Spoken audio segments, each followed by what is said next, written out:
मेरा नेताओं से मतभेद था तथा अब तक है। ये मेरे 28 फरवरी 1935 के सावरकर के नाम पत्र से भली भांति विदित होता है। आज भी मेरे वही विचार है। गांधी जी से मेरी शत्रुता नहीं थी। लोग कहते हैं कि पाकिस्तान योजना में उनका मन शुद्ध था। मैं ये बताना चाहता हूं कि मेरे मन में देश प्रेम के अतिरिक्त कुछ न था। मुझे इस कारण हाथ उठाना पड़ा कि पाकिस्तान बनने पर जो भयंकर घटनाएं हुई उनके उत्तरदायी केवल गांधी जी थे। मुझे यह पता था कि हत्या के बाद लोगों के विचार मेरे विषय में बदल जाएंगे। समाज में मेरा जितना आदर है वो नष्ट हो जाएगा। मैं जानता था कि समाचार पत्र बुरी तरह मेरी निंदा करेंगे, किंतु मैं नहीं जानता था कि अखबार इतने पतित हो जाएंगे कि सत्य का गला घोंट देंगे। समाचार पत्रों ने कभी निष्पक्षता से नहीं लिखा। यदि वे देश के हित का अधिक ध्यान रखते और एक मनुष्य की व्यक्तिगत इच्छाओं को कम ध्यान देते तो देश के नेता पाकिस्तान स्वीकार न करते। समाचार पत्रों की ये नीति थी कि लीडरों की गलतियों को प्रकट न होने दिया जाए। देश का विभाजन इससे सरल हो गया। ऐसे भ्रष्ट समाचार पत्रों के डर से मैंने अपने निश्चय की दृढ़ता को विचलित नहीं होने दिया। कुछ लोग कहते हैं कि यदि पाकिस्तान न बनता तो आजादी न मिलती। मैं इस विचार को ठीक नहीं मानता। लीडरों ने अपने पाप को छिपाने के लिए यह बहाना बनाया है। गांधीवादी कहते हैं कि उन्होंने अपनी शक्ति से स्वराज्य पाया। यदि उन्होंने अपनी शक्ति से स्वराज्य लिया है तो उन्होंने हारे हुए अंग्रेजों को पाकिस्तान की शर्त क्यों रखने दी और शक्ति से क्यों न रोका? मेरे विचार से महात्मा और उनके अनुयायियों की एक ही पॉलिसी रही, और वो ये कि पहले यवनों की मांग पर विरोध दर्शाना, फिर हिचक दिखाना और अंत में आत्मसमर्पण कर देना। इसी प्रकार पाकिस्तान की रूपरेखा स्वीकार कर ली गई। 15 अगस्त 1947 को छलपूर्वक पाकिस्तान स्वीकार कर लिया गया।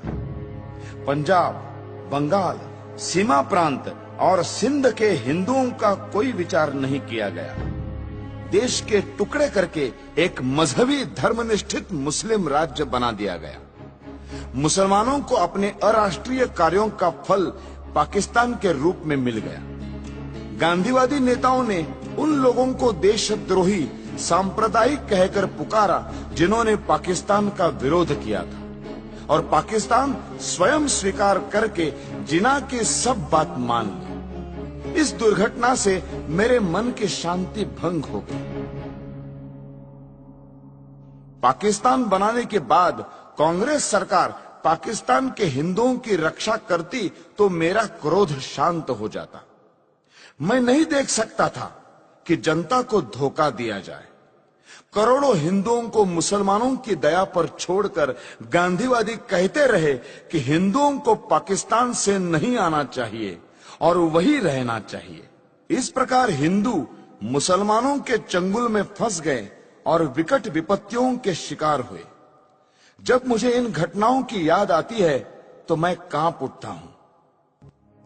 प्रतिदिन सहस्त्रों हिंदुओं का संहार होता था। 15,000 सिखों को गोलियों से भून दिया गया।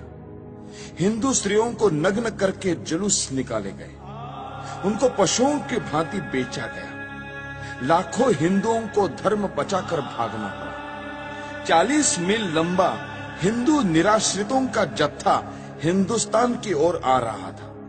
हिंदुस्तान शासन इस भयानक कृत्य का कैसे भयानक निवारण करता था? उन निराश्रितों को वायुयान से रोटियां फेंक।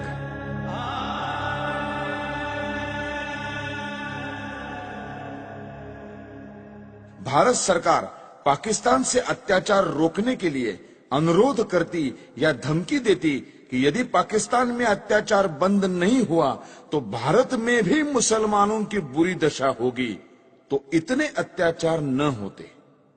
भारत सरकार गांधी जी के इशारों पर चलती थी और उसकी नीति कुछ और ही थी। यदि पाकिस्तान के हिंदुओं की रक्षा के लिए समाचार पत्र कुछ लिख देते थे तो यह अर्थ लिया जाता था कि वे हिंदू मुसलमान में मतभेद फैलाने का प्रयत्न कर रहे हैं। ऐसे कार्यों को अपराध माना जाने लगा और प्रेस इमरजेंसी एक्ट की धाराएं लागू करके एक के बाद एक दूसरी जमानत मांगी जाने लगी। मुझे भी अनेक नोटिस मिले और 16,000 रुपए की सुरक्षित निधि तक मांगी गई। श्री मोरारजी देसाई के न्यायालय बयान के अनुसार ऐसी 900 घटनाएं हुई।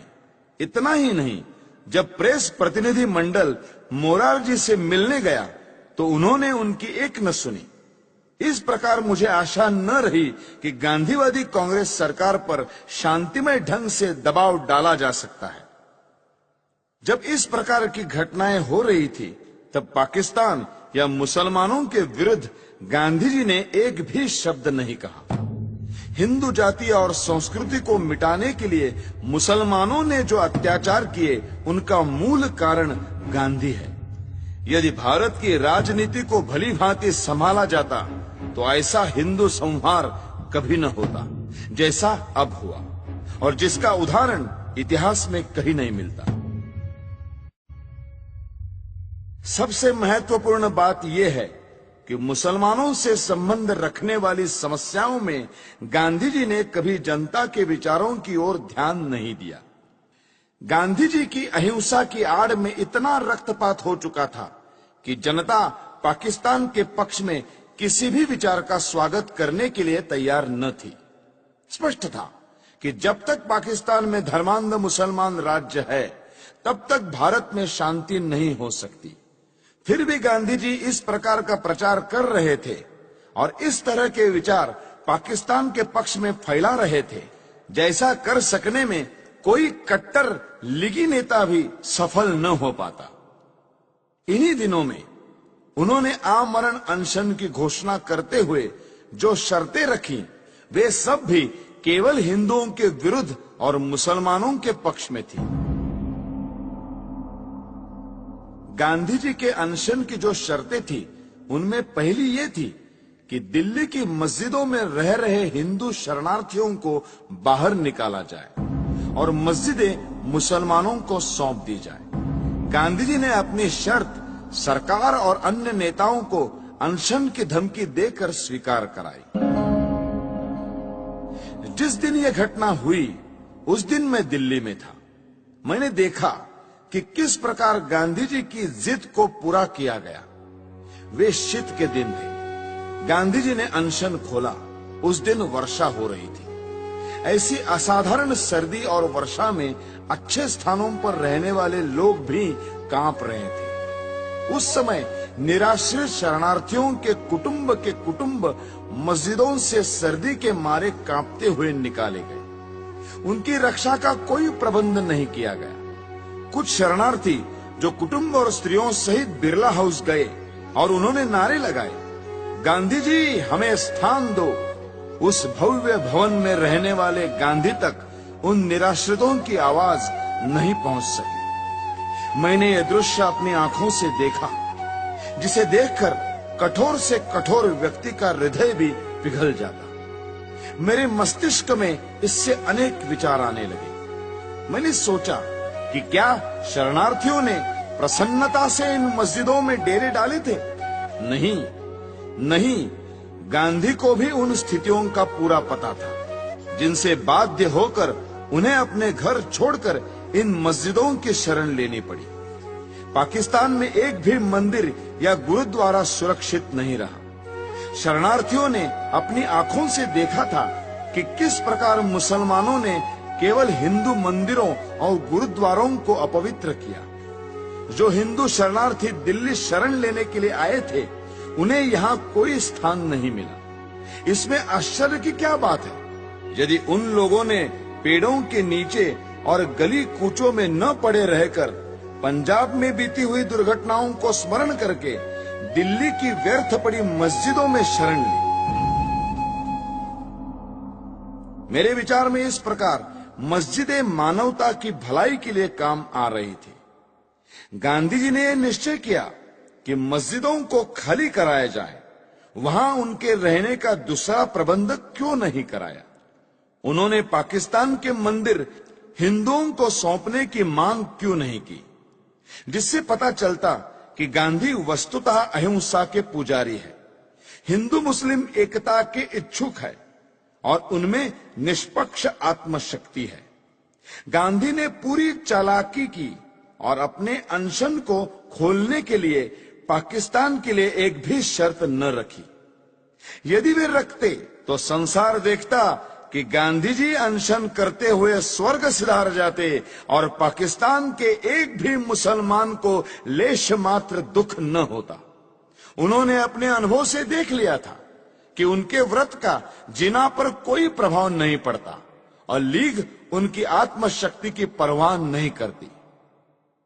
अंत में यह कहना अनुचित न होगा कि गांधी के फूल यानी अस्थि भारत और विदेशों की बहुत सी नदियों में बहाए गए, परंतु ये अस्थि पाकिस्तान की सिंधु नदी में नहीं बहाई जा सकी। इस संबंध में पाकिस्तान में भारत के राजदूत श्रीयुत श्री प्रकाश जी का प्रयत्न निष्फल रहा। अब 55 करोड़ रुपयों की बात लीजिए। उप प्रधानमंत्री का निवेदन देखिए। गांधी जी ने स्वयं कहा है कि किसी गवर्नमेंट से उसका निर्णय बदलवाना कठिन हो जाता है, लेकिन भारत सरकार ने गांधी जी के अनशन के कारण पाकिस्तान को 55 करोड़ रुपए न देने का अपना निर्णय बदल दिया। गांधी जी का 21 जनवरी 1948 का प्रार्थना प्रवचन देखिए। सरकार ने 55 करोड़ रुपए न देने का निर्णय जनता के प्रतिनिधि होने के नाते किया था, लेकिन गांधी जी के अनशन ने इस निर्णय को बदल दिया।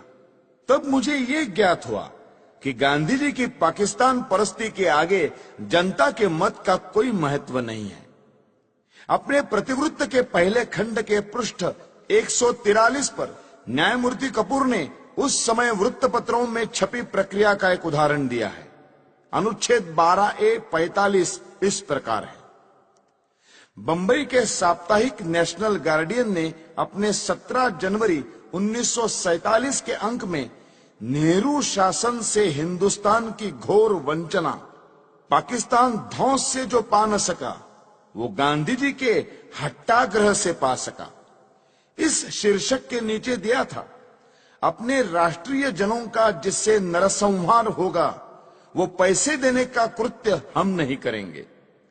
ऐसी गर्जना चल रही थी और सरदार वल्लभ भाई के धौंस को और दबाव में भीख नहीं डालेंगे, ऐसे वीरत्व के शब्द सुनने में आते थे। इतने में ही गांधी ने अनशन करके पाकिस्तान को करोड़ों रुपए देने को नेहरू शासन को बाध्य किया। 55 करोड़ प्रदान की स्वीकृति से लोग कैसे प्रक्षुब्ध थे, इसका ये उदाहरण है। मुसलमानों ने स्वतंत्रता आंदोलन का विरोध किया, इसीलिए पाकिस्तान बना। जिन्होंने पाकिस्तान का पक्ष लिया उनको पांचवें स्तंभी कहा गया है, उनकी निंदा की गई है। परंतु मेरी दृष्टि में गांधी जी ने पाकिस्तान का पक्ष सबसे अधिक लिया और कोई शक्ति उनको रोक नहीं सकी। इस स्थिति में हिंदुओं को मुसलमानों के अत्याचारों से बचाने का एक ही उपाय था कि गांधी का अंत कर दिया जाए। गांधी जी राष्ट्रपिता के नाम से पुकारे जाते हैं, जो अत्यंत सम्मान का पद है, पर वे पिता का कर्तव्य पालन करने में असफल रहे। उन्होंने तो बड़ी निर्दयता से राष्ट्र के 2 टुकड़े कर दिए। यदि वे सच्ची आत्मा से पाकिस्तान का विरोध करते तो लीग कभी भी इतनी सुदृढ़ता से ये मांग न रख पाती और अंग्रेज पूर्ण प्रयत्न करके भी इसे न बना पाते। देश की जनता पाकिस्तान बनाने की घोर विरोधी थी, पर गांधी जी ने जनता को धोखा दिया और मुसलमानों के पाकिस्तान का पिता सिद्ध किया है।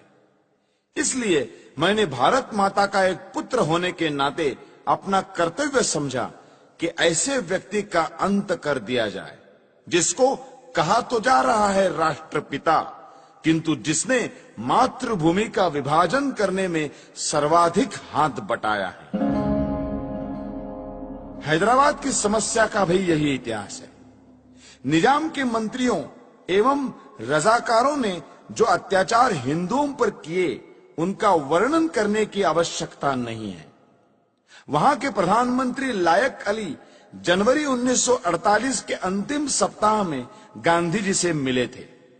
शीघ्र ही पता लग गया कि गांधी जी का व्यवहार इस विषय में भी विचित्र है। जिस प्रकार उन्होंने सुहरावर्दी को अपनाया था, उसी प्रकार कासिम रिजवी को भी दत्तक पुत्र समझकर व्यवहार करेंगे, ये बिल्कुल स्पष्ट था।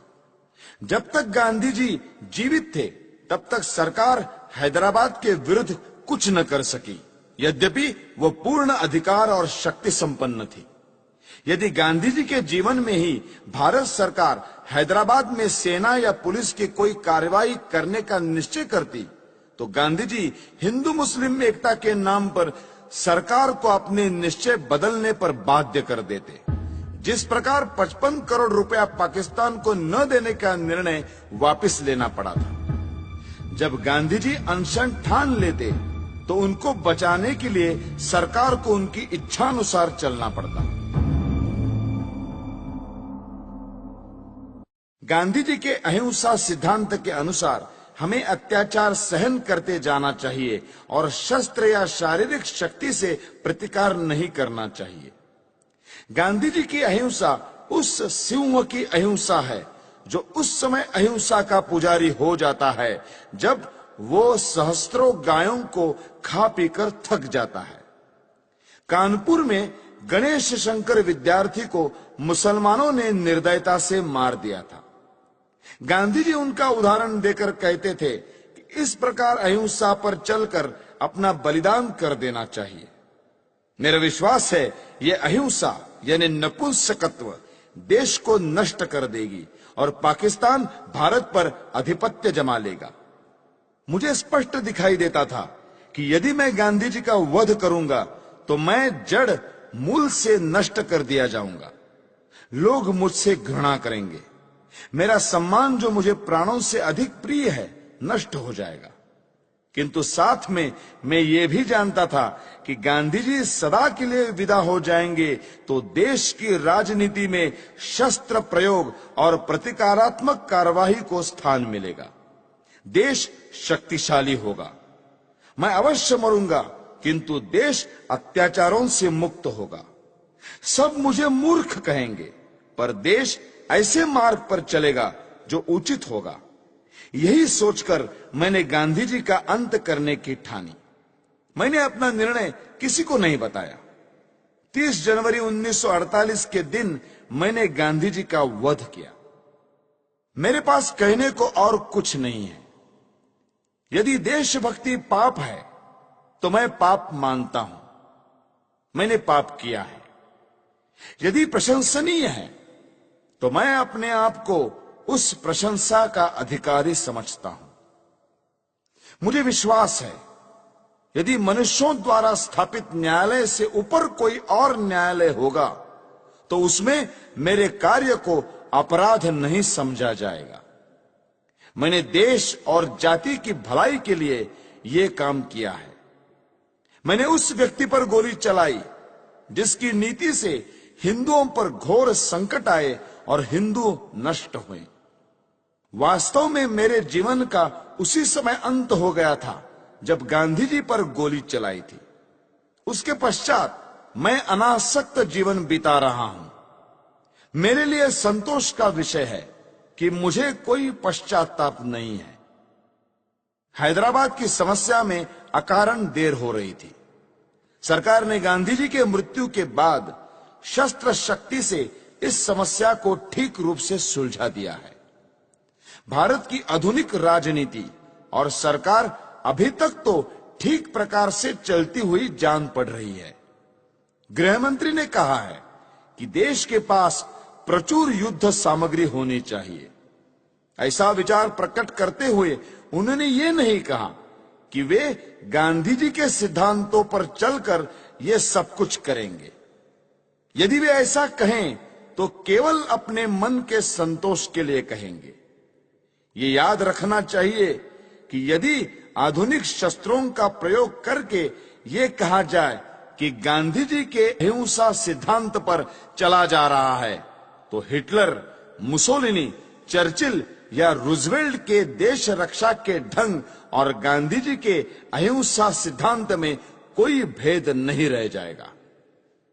मैं ये मानने को तैयार हूं कि गांधी जी ने देश के लिए बहुत कष्ट उठाए।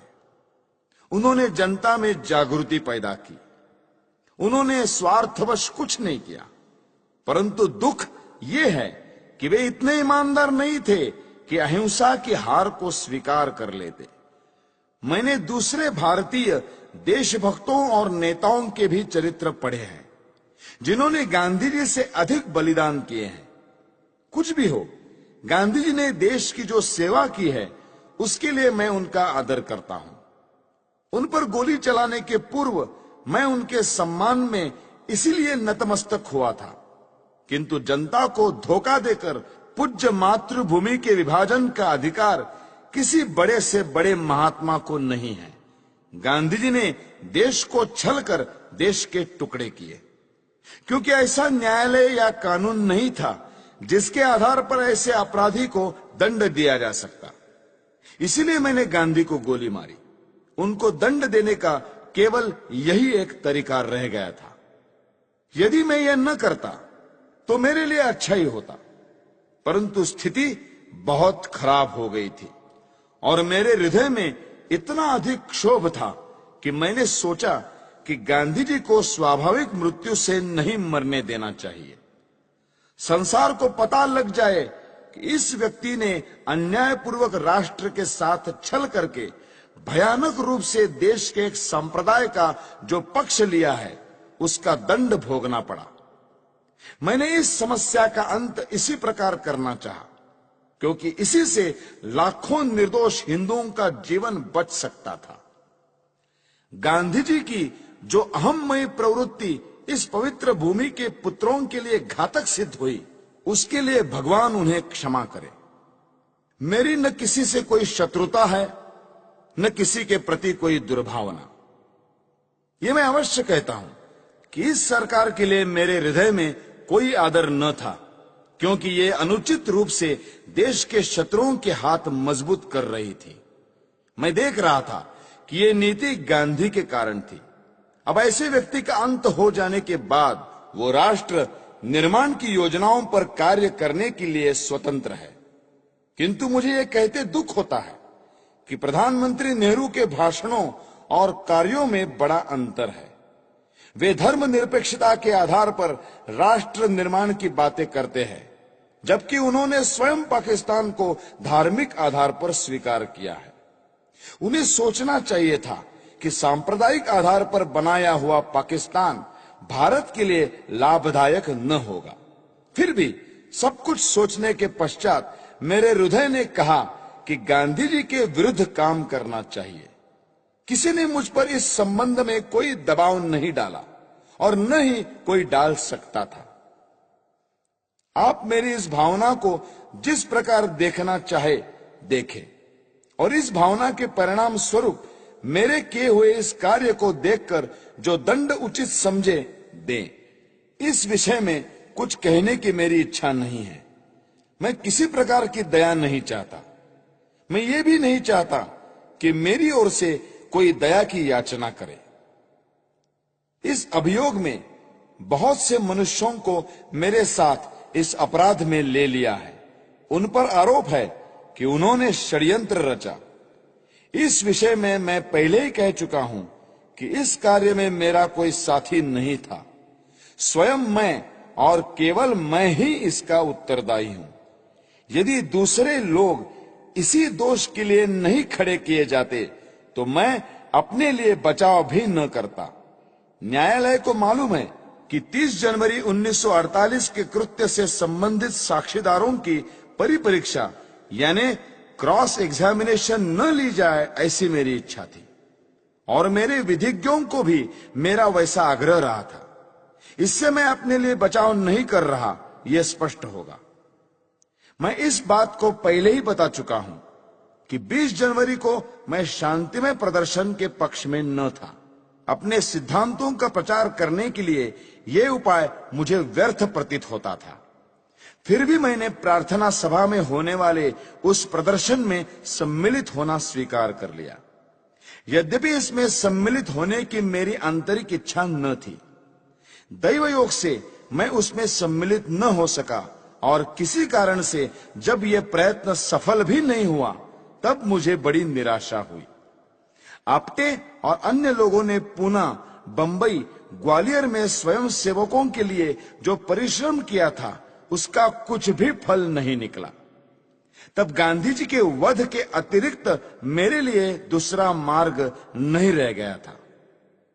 इन्हीं विचारों में खोया हुआ जब मैं दिल्ली के शरणार्थी कैंप में घूम रहा था तो मुझे एक फोटोग्राफर मिला जिसकी कमर में कैमरा लटक रहा था। उसने मुझे फोटो उतरवाने के लिए कहा। वो शरणार्थी ही प्रतीत होता था। मैंने फोटो खिंचवा लिया। जिस समय मैं स्टेशन पर आया मैंने आपटे को 2 पत्र लिखे जिसमें अपनी मानसिक दशा का वर्णन किया और अपने फोटो भी भेज दिए।